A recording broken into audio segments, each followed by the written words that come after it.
കൂട്ടുകാരെ, ഇത് ഇഞ്ചിപ്പൂവാണ്.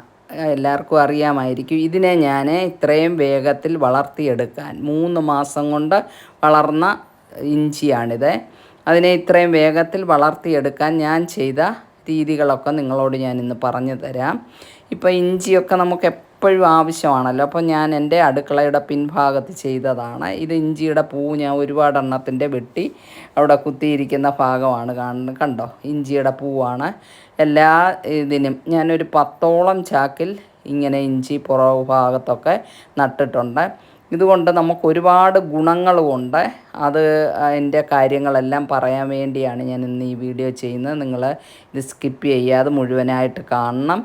കണ്ടിട്ട് സബ്സ്ക്രൈബ് ചെയ്യുകയും ലൈക്ക് ചെയ്യുകയും ഒക്കെ ചെയ്യണം. അപ്പം ഇങ്ങനെ പൂ വന്നതിന് ശേഷം ഈ പൂ കണ്ടു കഴിഞ്ഞാൽ നമ്മൾ ആ പൂവിനെ വെട്ടി മാറ്റുക. കാര്യം ഈ ഒരുപാട് വളർച്ച മുരടിക്കും. ഇത് നമ്മളെ ഈ പൂക്കളൊക്കെ കാണുന്നതിനെയൊക്കെ അങ്ങ് വെട്ടി മാറ്റി കൊടുത്തേക്കണം. കാര്യം വളർച്ച മുരടിക്കുക എന്ന ഒരു പരിപാടിയുണ്ട്. അതുകൊണ്ട് ഞാൻ ഇങ്ങനെ പൂക്കളെ കണ്ടു കഴിഞ്ഞാൽ കാണുന്നതിനെയൊക്കെ അങ്ങ് വെട്ടി മാറ്റിക്കളയും. പിന്നെ അതുപോലെ തന്നെ ഞാൻ ഇത് ചാക്കാണ് എടുത്തിരിക്കുന്നത്.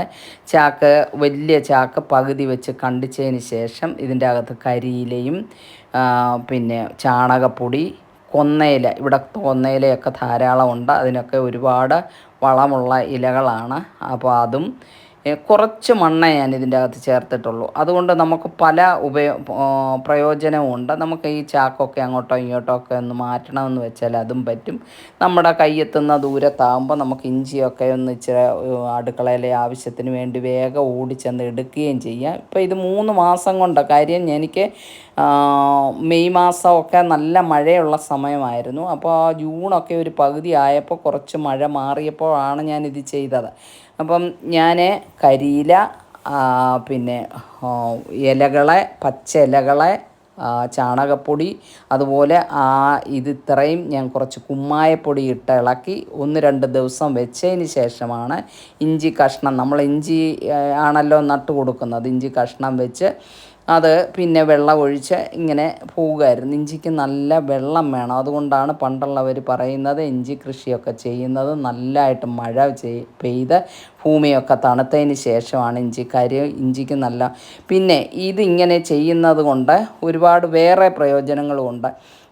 അതും പ്രായമുള്ളവരൊക്കെയാണ് ഇതിനെക്കുറിച്ചൊക്കെ പറയുന്നത്. ഒരു വർഷം ഇഞ്ചി നട്ട് കഴിഞ്ഞാൽ പിന്നെ 3 വർഷം കഴിയാതെ ആ മണ്ണ് അതിന് അനുയോജ്യമല്ല എന്ന്. ആ വളം മുഴുവനും ആ ഇഞ്ചി വലിച്ചെടുത്ത് കഴിയുമ്പോൾ ആ സ്ഥലം പിന്നെ ഇഞ്ചി നടണമെങ്കിൽ 3 വർഷം ആകണമെന്ന്.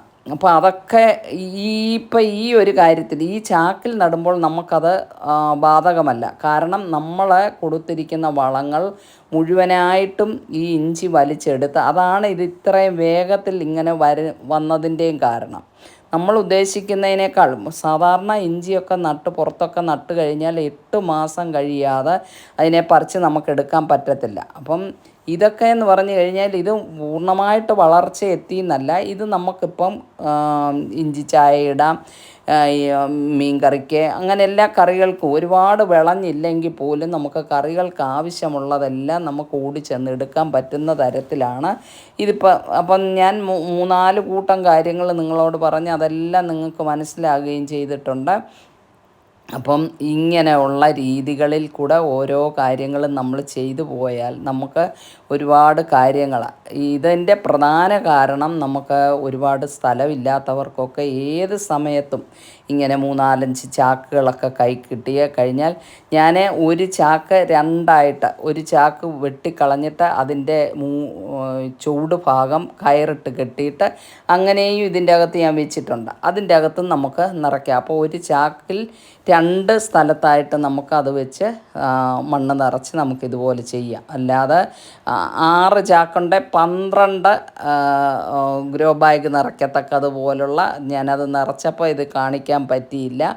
അപ്പോൾ എനിക്ക് നല്ല രീതിയിലാണ് കണ്ടോ, ഇഞ്ചിയുടെ ആ കളർ ഇലയുടെ ആ കറുപ്പ് കാണുമ്പോഴേ അറിയാം നല്ല രീതിയിൽ ഇതിന് വളമുണ്ടെന്നും. വളം എപ്പോഴും കൊടുക്കരുത്, എപ്പോഴും കൊടുത്തു കഴിഞ്ഞാൽ ഇഞ്ചി അളിഞ്ഞു പോകും. അങ്ങനെയാണ് ഇഞ്ചിക്ക് എല്ലാവരും പറയും ഇഞ്ചി ചീഞ്ഞ് നിൽക്കുന്നതെന്നൊക്കെ. അത് നമ്മൾ ആവശ്യമില്ലാതെ ഒരുപാട് വളമൊക്കെ കൊടുക്കുമ്പോഴാണ് അങ്ങനെ. ഓൾറെഡി നമ്മൾ ആദ്യമേ കൊടുത്ത വളം അത് കിളിച്ച് കുറേ ഇലകളും ഒക്കെ വന്നതിന് ശേഷമേ അടുത്ത വളം നമ്മൾ കൊടുക്കാവൂ. ഞാൻ 2 തവണ ഇതിന് വളം കൊടുത്തിട്ടുള്ളൂ. പിന്നെ ഞാൻ അത്യാവശ്യം വെള്ളം മാത്രമാണ് കൊടുത്തുകൊണ്ടിരുന്നത്. എനിക്ക് നല്ല രീതിയിലാണ് എല്ലാ വർഷവും ഞാൻ ഇങ്ങനെ ചെയ്യുന്നതാണ്. ഈ വർഷത്തെ ഈ ചാക്കിലെ മണ്ണ് കളഞ്ഞിട്ട് ഇനി അടുത്ത ഇതുപോലെ തന്നെ ഞാൻ കാച്ചിൽ കയറ്റി വിട്ടിരിക്കുകയാണ്. ഇവിടെ പന്നിയുടെ ശല്യമൊക്കെ ഉള്ള കാരണം എനിക്ക് തറയിലൊന്നും കൃഷിയൊന്നും ചെയ്യാൻ പറ്റത്തില്ല. അപ്പോൾ ഈ ചാക്കിൽ വെച്ചിരിക്കുന്നത് കൊണ്ട് പന്നിക്ക് അതിൻ്റെ കൊമ്പിട്ട് കുത്തിക്കഴിഞ്ഞാൽ ഈ ചാക്കലൊക്കെ ഉടക്കും. അതുകൊണ്ട് ഇതിലൊന്നും അവർ ഒരു ശല്യവും ചെയ്യത്തില്ല. അപ്പം ഇങ്ങനെ ഇഞ്ചി കൃഷികളും ഇങ്ങനെയുള്ള കൃഷികളൊക്കെ നമുക്ക് തൊട്ടടുത്ത് തന്നെ ഒരുപാട് സ്ഥലമില്ലാത്തവർക്കും ചെയ്യാൻ പറ്റിയ രീതികളാണ്. ഞാൻ കമ്പോസ്റ്റ് ആക്കുന്ന കാര്യങ്ങളൊക്കെ പറഞ്ഞല്ലോ, അതിൽ കൂടാണ് നമുക്ക് ഈ 3 മാസത്തെ ഇതിൽ ആ കൊടുക്കുന്ന സാധനങ്ങൾ മൊത്തത്തിൽ ഇത് വലിച്ചെടുത്തിട്ട് നമുക്ക് നല്ല വിളവാണ് ഇത് തന്നിരിക്കുന്നത്. ഇത് കണ്ടോ, നിങ്ങൾക്ക് ഈ വീഡിയോ ഇഷ്ടപ്പെട്ടെങ്കിൽ ഇതുപോലൊക്കെ ചെയ്യാൻ ഒരു പ്രയാസവുമില്ല. ഇതിന് ഒരുപാട് പരിചരണങ്ങളുമില്ല. ഞാൻ പറഞ്ഞല്ലോ, ഞാൻ ആദ്യം ചെയ്തേണ്ട ആ ചെറിയൊരു കഷ്ണം ഇഞ്ചിയിൽ നിന്നാണ് എനിക്ക് അത്ര ഇഞ്ചി കിട്ടിയത്. ഈ ഇഞ്ചി നമുക്കിപ്പോൾ കറിക്കൊക്കെ എടുക്കാം. എനിക്കിപ്പോൾ ഇവിടെ വേറെയൊക്കെ ഇഞ്ചി ഉള്ളത് കൊണ്ട് എനിക്ക് അടുത്ത് കിട്ടുന്നത് കൊണ്ട് എനിക്ക് എടുക്കാം. അതുകൊണ്ട് ഇതൊക്കെ എല്ലാവരും ചെയ്ത് നോക്കുക.